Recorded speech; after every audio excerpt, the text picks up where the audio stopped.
आधार रूप भगवान का नाम। हम जब मकान बनाते हैं तो पहले नींव का रखना अति आवश्यक होता है।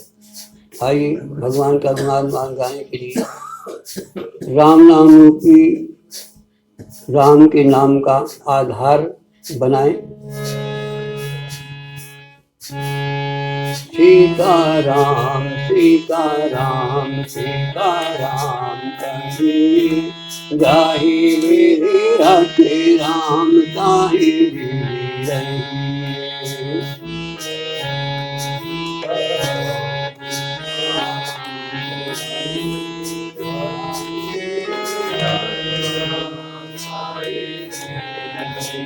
ऐसा क्यों कहा गया? सीताराम सीताराम कहिए और जाहि विधि राखे राम। यदि हम आप सीताराम कहते रहेंगे तो हमारे सारे काम भगवान के ऊपर जिम्मेदारी आएगी, क्योंकि कोई हमें याद कर रहा है और काम कर रहा है, तो हमारा भार भगवान रख लेंगे। इसीलिए हमें आपको सीताराम सीताराम सीताराम जाहि मेरे रखे राम ताहि रही।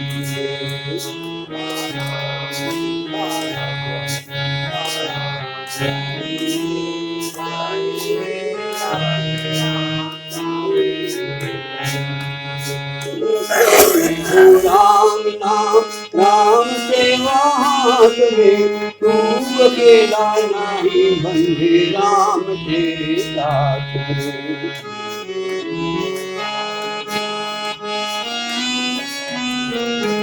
तू अकेला नहीं बंधे राम तेरे साथ में।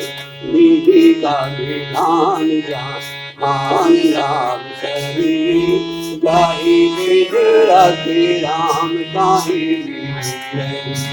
सीताराम सीताराम सीताराम कहीं जाहि विधि राखे राम ताहि रही। और हम आप भगवान को साथ में रखना चाहते हैं, लेकिन भगवान बहुत दूर रहते हैं हमसे। कारण उसका क्या है? कहते हैं कब आएगा भगवान साथ में? जब मुख में हो राम नाम और जन सेवा हाथ में। यदि जन सेवा हाथ में नहीं होगी तो कभी राम आपके साथ नहीं आ सकता। इसलिए मुख में हो राम नाम जन सेवा हाथ में, तू अकेला नहीं बंधे राम तेरे साथ में।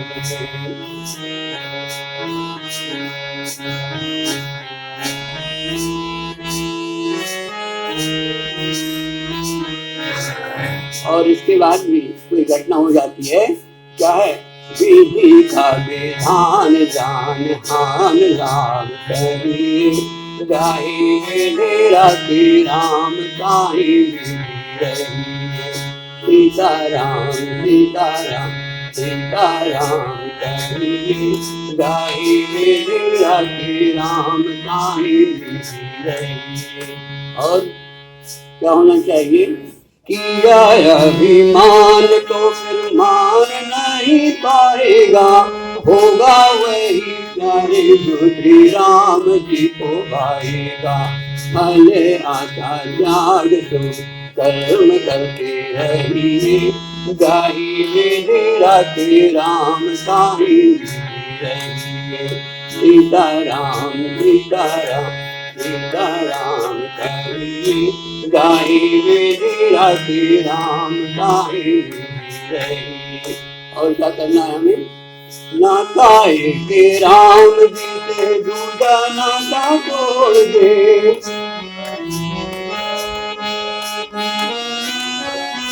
क्यों? इसलिए कि जितने भी हमारे नाते हैं एक दिन हमको सब छोड़ देंगे, और एक परमात्मा से यदि नाता हो गया तो परमात्मा का नाता कभी नहीं छूटेगा। इसलिए इन नातों का भरोसा मत करके हमें भगवान का भरोसा करना चाहिए। नाता के राम जी से दूजा नाता तोड़ दे, आशा के राम जी की दूजी आशा तोड़ दे। और साधु संग राम रंग अंग अंग रंगिए, गाही मेरी राधे राम ताही रहिए। सीताराम सीताराम सीताराम कहिए, गाही मेरी राधे राम ताही रहिए। एक काम और है अंत में, जिंदगी की डोर तो हाथ दीनानाथ के, महलों में राखे जाए झोपड़ी में बात दे। हमारा करना क्या है? धन्यवाद निर्वाद राम राम कहिए, गाही मेरी राखे राम ताही रहिए। सीताराम सीताराम सीताराम कहिए, गाही मेरी राधे राम ताही रहिए।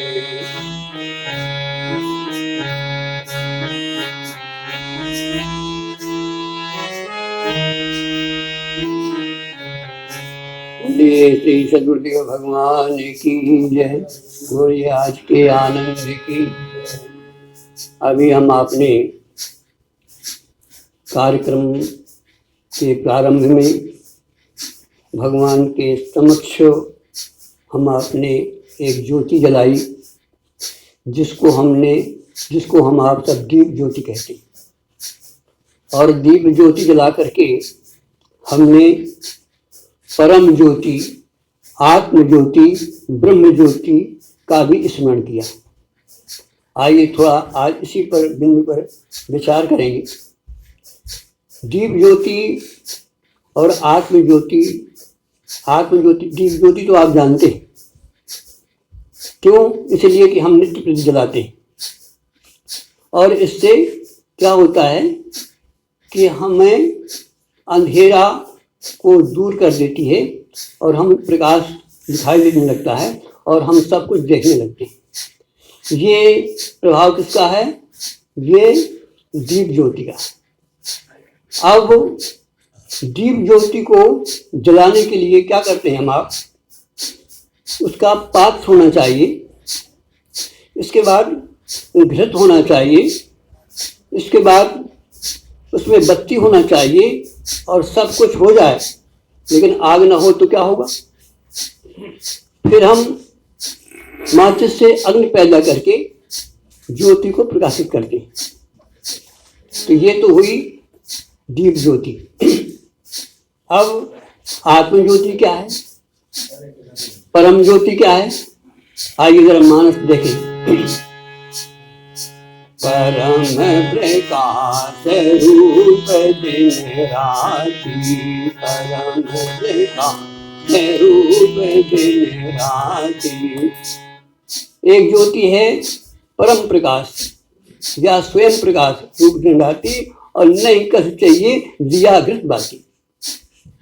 एक आत्म ज्योति जो आप हमारे अंदर जल रही है, इसको हम आत्म ज्योति कहते हैं। इसमें ना तो पात्र चाहिए, ना घृत चाहिए, ना बाती चाहिए, और ना अग्नि चाहिए। ये स्वयं प्रकाश है। इसमें कहीं से कोई प्रकाश की आवश्यकता, कोई भी घृत की आवश्यकता, कोई भी बत्ती की आवश्यकता नहीं है। अब प्रश्न उठता ये है कि इस ज्योति में और दीप ज्योति में अंतर क्या है? हम क्यों दीप ज्योति को जला करके इस आत्म ज्योति की याद करते हैं? इसलिए याद करते हैं कि हम दीप ज्योति के माध्यम से हम आत्म ज्योति के बारे में कुछ जान सकें। जबकि आत्म ज्योति 24 घंटे हमारे आग के अंदर जल रही है, लेकिन हमारा ध्यान किस पर है? ज्योति से जो प्रकाशित हो रहा है। ध्यान देना, ज्योति से हम सब कुछ देख रहे हैं।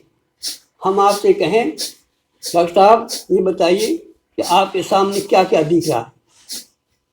डॉक्टर साहब कहेंगे लाउड स्पीकर रखा हुआ है, सब लोग बैठे हुए हैं, गद्दा बिछा हुआ है और सब कुछ है। फिर हम डॉक्टर साहब कहेंगे डॉक्टर साहब ये बताइए, आपने सब कुछ बताया, लेकिन एक बात ये बताइए कि यदि प्रकाश ना होता तो ये सब दिखाई देता क्या? तो सब कुछ तो बता सकते हैं डॉक्टर साहब, लेकिन ये नहीं कहेंगे कि प्रकाश भी दिखाई देता है। प्रकाश से जो दिखाई दे रहा है उस पर हमारी निगाह जा रही है, लेकिन जिससे दिख रहा है, जिसके कारण से सब दिख रहा है, उस कारण पर हमारा ध्यान ही नहीं जाता। बंधुओं, अब हमें करना क्या है? हमें जबकि वास्तविकता ये है कि यदि प्रकाश न होता तो यहाँ कुछ भी नहीं दिखाई देता, और जिससे सब कुछ दिखाई दे रहा है उस पर हमारा ध्यान जाते नहीं। ठीक इसी तरह से जो हमारे आँख के अंदर आत्म ज्योति जल रही है, इस पर हमारा ध्यान कभी जाता ही नहीं, और इस आत्म ज्योति से जो सब कुछ दिख रहा है उसको हम देख रहे हैं, लेकिन आत्म ज्योति पर हमारा जो है निगाह या हमारी दृष्टि या हमारा ध्यान कभी जाता नहीं। और हमें करना क्या है जीवन में? हमें जीवन में यही करना है कि सबसे पहले उसको देखो जिससे तुम देख रहे हो। बाद में सब कुछ है, लेकिन पहले यदि ज्योति ना होती तो ये अंधेरा जाता। यदि ज्योति ना होती तो हम आप एक दूसरे को देख नहीं सकते थे। दुर्भाग्य ये है कि जिससे सब कुछ हो रहा है, यदि वो ज्योति हमारे आँख के अंदर न होती तो हम आप यहाँ बैठ ही नहीं सकते थे। यदि वो ज्योति न होती तो हम आप बोल नहीं सकते थे। यदि वो ज्योति न होती तो हम आप सुन नहीं सकते थे। दुर्भाग्य ये है कि जिसके द्वारा सब कुछ जाना जा रहा है, जिसके द्वारा सब कुछ पाया जा रहा है, लेकिन उसी से हम वंचित हैं, और संसार में हम सब कुछ करते हैं। संसार में हम हर पहलू को देखते हैं, लेकिन उसको नहीं देखते जिससे सब कुछ दिखाई दे रहा है। एक बार क्या हुआ, महाराज व्यास जी के पुत्र सुखदेव जी जिस समय गुरुकुल से अध्ययन करके आए, उन्होंने कहा बेटा क्या क्या तुमने पढ़ा है? तो उन्होंने कहा 6 शास्त्र पढ़े मैंने, सारे पुराण पढ़े, गीता पढ़ी, भागवत पढ़ी, योग किया, सब कुछ किया। उन्होंने कहा अच्छा बेटा एक बात बताओ, क्या तुमने उसको भी पढ़ा जिससे सब ये पढ़ा जाता है? उन्होंने कहा पिताजी ये विषय तो हमको पढ़ा ही नहीं गया। 6 शास्त्र, सभी पुराण, सभी मैंने पढ़े, लेकिन ये विषय तो मैंने पढ़ा ही नहीं है कि जिससे सब पढ़ा जाता है वो भी कोई चीज होती है। उन्होंने कहा जाओ। कहाँ? महाराज जनक के यहाँ। तो कहते हैं जनक के यहाँ गए और महीनों बाहर खड़े रहे इंतजार के लिए, और जब महाराज जनक ने देखा ये शिष्य परिपक्व है, तब उसको अंदर ले जा करके उसका ज्ञान कराते हैं जिससे सब कुछ जाना जाता है। हमारा आपका सौभाग्य है, आज हम इसी पहली को इसी पर विचार करने जा रहे हैं जिससे सब कुछ पढ़ा जाता है। आइए बंधुओं, क्या है इस ज्योति में, जो दीपक की ज्योति है और ये हमारे आप के अंदर जो आत्म ज्योति जल रही है, इसमें अंतर क्या है? अंतर ये है कि ये ज्योति प्रकाश तो दे सकती है, लेकिन इस ज्योति के अंदर ये ताकत नहीं है कि यहाँ पंडित जी बैठे हैं, यहाँ गद्दा बिछा हुआ है, यहाँ पर लाउड स्पीकर रखा हुआ है। देख तो सकती है लेकिन बता नहीं सकती। अर्थात ये ज्योति जड़ है, इसमें चैतन्यता नहीं है। और हमारे आँख के अंदर जो ज्योति जल रही है वो आँख के माध्यम से, इंद्रियों के माध्यम से संसार को देख रही है और साथ साथ में संसार को जान भी रही है। अर्थात जो हमारे आँख के अंदर ज्योति जल रही है वो क्या है? वो चैतन्य ज्योति। हेलो, आइए हमें आपको ये विचार करना है कि ये ज्योति हमारे आप के अंदर जल तो रही है, लेकिन ये कहाँ से आ रही है? बस ध्यान देना, बल्ब जल रहा है, अच्छी बात है, लेकिन बल्ब में जो प्रकाश हो रहा है, जो प्रकाश फैल रहा है, बल्ब के पीछे क्या है? इस ज्योति के पीछे क्या है? आप विचार करोगे यदि बिजली न होती, ध्यान देना जरा, यदि बिजली न होती, बल्ब भर होता और बिजली न होती तो क्या प्रकाश हो सकता था? तात्पर्य क्या है? तात्पर्य ये है जो बल्ब में प्रकाश आ रहा है तो इसका मतलब ये है कि इसके पीछे बिजली छिपी हुई है, वो बिजली दिखाई नहीं दे रही। दूसरा प्रश्न उठता है, बिजली जली, बल्ब में प्रकाश हुआ और ये बुझ गई, बटन ऑफ कर दिया हम आपने, तो ये बिजली कहाँ चली गई? ठीक इसी तरह से हमारे आपके अंदर एक ज्योति आती है और चली जाती है। इस पर विचार करिए आप। जिस समय हम आप सोते हैं और सोने के बाद जब हम जागते हैं तभी हम संसार को देख पाते हैं। इसका मतलब क्या है? इसका मतलब ये है कि हमारे अंदर एक कोई ज्योति आई, बल्ब जल रहा है, ध्यान देना जरा, बल्ब जला और प्रकाश हुआ। ठीक इसी तरह से जब हम आप प्रातः जागते हैं तो इसका मतलब क्या है? इसका मतलब है कि बल्ब हमारे अंदर जल गया, ज्योति जल गई और हमें सब कुछ दिखाई देने लगा, और दिखाई देने के साथ साथ हम जानने लगे कि यहाँ क्या हो रहा है। अब जब हम सोते हैं तो क्या होता है कि ये ज्योति जो हमारे आपके अंदर जल रही है, ये ज्योति अंदर गायब हो जाती है और हमारे सामने अंधेरा हो जाता है और हम कुछ भी नहीं देख पाते। जैसे बल्ब बुझ गया, यहाँ अंधेरा हो जाएगा। ठीक इसी तरह से ये आत्म ज्योति जो हमारे अंदर जल रही है, ये भी जलती है और बुझती है। जब जलती है तो हमें संसार दिखाई देता है और जब बुझती है तो संसार गायब हो जाता है। यहाँ तक कि हमें ये भी पता नहीं होता कि हमारा देह कहाँ है, हमारा मंडी कहाँ है, हमारा संसार कहाँ है, कुछ भी भान नहीं होता और पूरा का पूरा अंधेरा हो जाता है। बंधुओं, ध्यान देना है हमें इस बात का कि ये जो हमें शरीर दिखाई दे रहा है और शरीर के माध्यम से संसार दिखाई दे रहा है, ये कब होता है? जब हमारे अंदर की ज्योति जलती है और जो ज्योति जल रही है उस पर हमारा ध्यान नहीं जाता। तो पहले हमें करना क्या है? पहले हमें देह का एहसास होता है और फिर हमें देह जिससे एहसास होता है उस पर हमें ध्यान देना है। और आप कौन हो? आप शरीर नहीं हो। शरीर के अंदर जो ज्योति जल रही है वो आप हो। ध्यान देना, हम आपको थोड़ा गहराई में ले जाना चाहते हैं। पहला हमारा दिग्दर्शन होता है देव हमसे। मैं कौन हूं? तो आप यही कहेंगे हम पंडित जी हैं, हम डॉक्टर साहब हैं।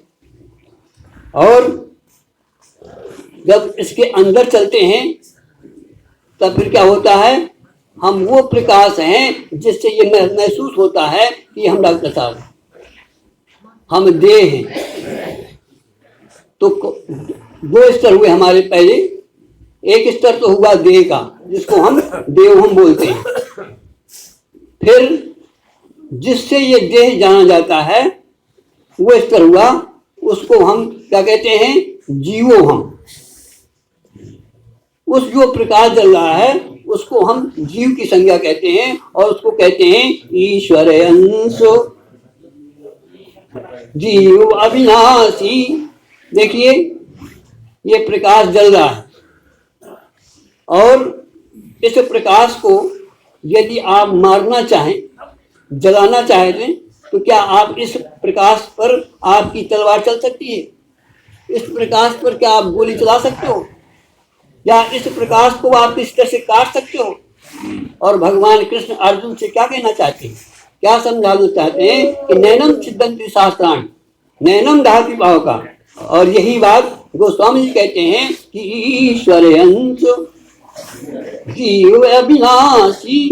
अर्थात जो हमारे आप के अंदर प्रकाश है, जब इस साधारण प्रकाश को कोई काट नहीं सकता, कोई मार नहीं सकता, अग्नि इसको जला नहीं सकती, हवा इसको उड़ा नहीं सकता, कोई बम इसको नष्ट नहीं कर सकता, तो जो हमारी आत्म ज्योति है ये भी तो उसी तरह की ज्योति है। समझो, इसी को कहा गया ईश्वर अंश जीव अविनाशी। ये हुआ हमारा दूसरा स्तर, जिसको हम जीवोहम बोलते हैं। पहला स्तर हुआ देवोहम, अब इसके अंदर गए तो पाया अपने को जीवोहम। अब तीसरा स्तर देखना है हमें। ये ज्योति जो हमारे आप के अंदर अभी अभी जली हुई है, इसके 1 घंटे 2 घंटे पहले हम सब सोए थे, और जब जगे तो हमने अपने को सबसे पहले मन बुद्धि में हलचल हुई, और जब इसके बाद इंद्रियों में आए, इंद्रियों से हमने आंख खोली तो हमें संसार दिखाई देने लगा। बंधुओं, अब हमें ये विचार करना है कि ये ज्योति जो जगने पर हमें एहसास होता है, ये कहाँ से आती है और कहाँ चली जाती है, इस बिंदु पर विचार करो। बंधुओं, दृष्टांत के माध्यम समझें। ये जो बिजली जल रही है, जो प्रकाश जल रहा है, ये कहाँ से आता है? यदि इसके पीछे, बल्ब के पीछे, बल्ब के अंदर जो तार जल रहा है, जिसमें प्रकाशित हो रहा है, यदि इसमें बिजली न होती, अर्थात ये जो प्रकाश आ रहा है इसके ठीक बिजली है कि नहीं, ठीक इसी तरह से हमारे आप के अंदर जो प्रकाशित हो रहा है, जो प्रकाश हो रहा है, वो भी कहीं ना कहीं इसके अंदर से आ रहा है, और वो जहां से आ रहा है उसको कहते हैं परम प्रकाश। रूप दिन राती नहीं कछु चाहिए दियागृत बाती। इसके पीछे जहां से हम आते हैं, अच्छा बताओ, लहर के पीछे सागर है कि नहीं? यदि सागर न होता तो क्या लहर का जन्म हो सकता था? यदि हमारे अंदर ये ज्योति जल रही है और वो परम ज्योति जिससे वो आ रही है, यदि वो न होती तो क्या ये जल सकता था? बंधुओं, विचार करो कि हम कहाँ से आते हैं और कहाँ चले जाते हैं। नित्य प्रति हमारा इस संसार में आना होता है, इस देह में आना होता है, और नित्य प्रति हम इस संसार से विदा हो जाते हैं। लेकिन दुख इस बात का है कि हम ये नहीं जान पाते कि हम कहाँ से जाते हैं और कहाँ चले जाते हैं। और यदि आपने इसको खोज लिया तो ही आपका जीवन धन्य है, नहीं तो ऐसे हम नहीं कहेंगे। इसी के लिए मिला है कि बड़े भाग्य मानुष तन, कहते हैं पशु की तो पनही बने। लेकिन ढंग न जाओ, आप कौन है, आपकी हस्ती क्या और हम कहाँ पर हैं। पशु की तो पनही बने और नर को कछु न होए, और नर से करनी बने तो नर से नारायण। अर्थात हमें नर से कहाँ जाना है? अब नारायण। और यदि गिर गए तो फिर आप जानते हैं कहाँ जाएंगे। फिर क्या है उसका परिणाम? कि आकर 4,84,000 अजोनि भ्रमत यहाँ जीव अविनाशी। फिरत सदा माया कर प्रेरा, काल कर्म स्वभाव गुण घेरा। हुआ क्या? काबाहू को आ गई भगवान की दया कृपा, ये हमें आपको ये मानव तन मिल गया। काबाहू ढंगना, कभी ऐसा मौका आता है, और यदि मौका ये निकल गया तो फिर पता नहीं 84 लाख के बाद कब आने वाला है। कोई जरूरी नहीं कि अगला जीवन हम मनुष्य ही मिले। काबाहू इसलिए चेतावनी है। इस शरीर से रहते, समय से रहते, सब कुछ करते करते ये जान लो कि हम कहाँ से आते हैं और कहाँ चले जाते हैं। और यदि वहां चले गए आप तो ही जीवन धन्य है। तो हमें करना क्या है? हमें अच्छा, और ये भी नित्य प्रति है कि लहर नित्य प्रति हर क्षण सागर में विलीन होती है और सागर से ही आती है।